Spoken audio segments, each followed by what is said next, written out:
नमस्कार दोस्तों, स्वागत है आपका मेरे YouTube चैनल सरल वास्तुकार में। आज हम जानेंगे कि मंडल किसे कहते हैं। कोई भी जगह, स्कूल हो गई, आपको पता है कि स्कूल की बाउंड्री कहाँ तक है, उस बाउंड्री तक ही स्कूल का काम होता है। उसके बाहर हम ये नहीं कह सकते कि ये भी स्कूल का ही एरिया है। नहीं, स्कूल जो एक बाउंड्री होती है, यानी कि उस बाउंड्री के अंदर का जो पार्ट है, भूमि का टुकड़ा है, वही ही सिर्फ उस चीज़ के लिए यूज़ हो रहा है। तो हर एक जगह को हम एक मंडल मानते हैं।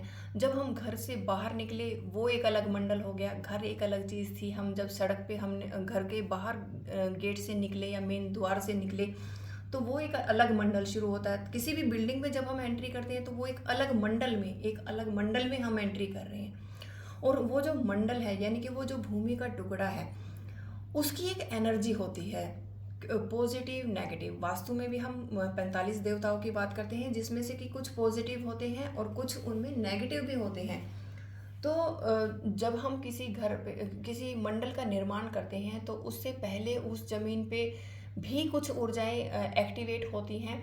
और जब हम भवन का निर्माण कर चुके होते हैं, तो वो नेगेटिव ऊर्जाएं, अगर वो बहुत ज़्यादा मात्रा में थी, तो वो भी धीरे धीरे उनकी जो शक्ति जो है वो बढ़ती जाती है। और एक जो आम इंसान होता है, उसको ये नहीं पता होता है कि किस तरीके से, जब उसने जैसे ही घर बनने के बाद गृह प्रवेश किया या जो वो ऑफिस उसने बनाया उसमें जो प्रवेश किया, तो वो जो अगर नेगेटिव वहाँ पे अगर ऊर्जाएं थी, तो वो नेगेटिव ऊर्जाएं आपके शरीर की शक्तियाँ लेकर ही वहाँ पे पनपती हैं। तो अगर आप कि वहाँ पे नेगेटिव ऊर्जाएं ज़्यादा हैं, तो आपको वहाँ पे दुख, कष्ट, अनेक प्रकार की विपत्तियों का सामना करना पड़ेगा। और कई बार क्या होता है कि हमने नए घर में प्रवेश किया और उसके बाद में हमें बहुत सुख, समृद्धि और उस तरीके की चीज़ें एक्सपीरियंस करने को मिली। लेकिन कई बार क्या होता है कि हमने घर बनाया, वहाँ पे प्रवेश किया और बहुत ज़्यादा हमें दुखों का सामना करना पड़ा। तो ये एक मंडल किस तरीके से काम करता है, यानी कि कोई भी बिल्डिंग, कोई भी नई चीज़ जो हमने बनाई है, वो किस तरीके से काम करती है, वो बहुत कुछ डिपेंड करता है वहाँ की ऊर्जाओं के ऊपर, कि वहाँ की ऊर्जाएं किस प्रकार से काम कर रही हैं। उनके कुछ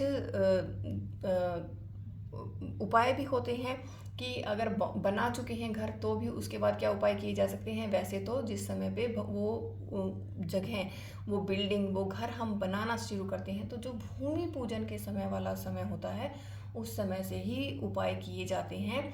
चेक किया जाता है कि क्या वहाँ पे नेगेटिविटी है या नहीं है। तो इसी प्रकार से जो मंडल है वो कार्य करता है, और उसी प्रकार के रिजल्ट जो हैं वो जीवन में हमें देखने को मिलते हैं कि वहाँ की ऊर्जाएं कैसी थी। और इसको भी हम बहुत अच्छे तरीके से, अगर हम जीवन में अगर स्वर साधना का अगर हम प्रयोग करते हैं, तो हम अगर वहाँ पे नेगेटिव ऊर्जाएं भी हैं, तो भी वो बिना वो हमें हानि ना पहुँचाए, हम ऐसा कैसे कर सकते हैं, या ऐसी कैसा अपना रूटीन एक बना सकते हैं, वो भी हम कर सकते हैं। और वास्तु के उपाय भी करवा सकते हैं, ताकि वो जो मंडल की, उस जगह की जो नेगेटिव ऊर्जाएं हैं, वो हमें इम्पैक्ट ना करें। धन्यवाद।